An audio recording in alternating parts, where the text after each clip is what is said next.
Serbia duhet ta ngriejë nivelin e aftësive të saj mbrojtëse sepse në botë kemi një situatë ku nuk ka ligj, drejtësi apo rregulla, ka thënë presidenti serb Aleksandar Vučić, duke pohuar se Serbia tani mund t'i bëjë ballë dhe agresionit më të fuqishëm. Pas një seance të bordit të zgjedhuar të shefit të shtabit të përgjithshëm të forcave të armatosura të Serbisë, Vučić theksoi se sipas doktrinës së re të SHP-s, ajo duhet të jetë pakrahasuar dhe më e fortë, dhe se në vitin e fundit është bërë shumë për modernizimin e ushtrisë. Të gjitha këto po i bëjmë për qytetarët e Serbisë. Nuk është fjala për kotësinë e shteteve se kush është më i fortë, por është çështje e interesave më të larta të qytetarëve të Serbisë, që të jenë të mbrojtur dhe të sigurt, ka thënë Vučić.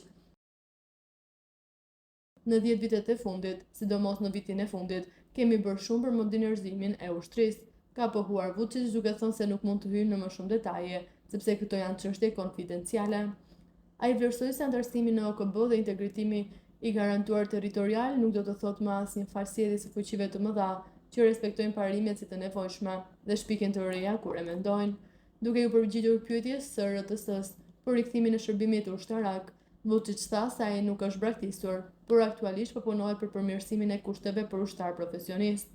Ne do të rivendosim shërbimin e rregull ushtarak, por ndërkohë dëshirojmë që profesionistët të jenë sa më të fortë dhe të mbushin njësitë tona sa më fort jetë e mundur. Sipas tij, ushtria serbe është aktualisht e pajisur me teknologji të avancuara. Nëse vendi do të sulmojë si në vitin 1999, në kohën e bombardimeve të NATO-s, ai mund të ofronte një rezistencë të pakrahasueshme më të fortë se atëherë, madje absolutisht më të frenuar, edhe agresionin më të fortë, ka pohuar presidenti i Serbisë.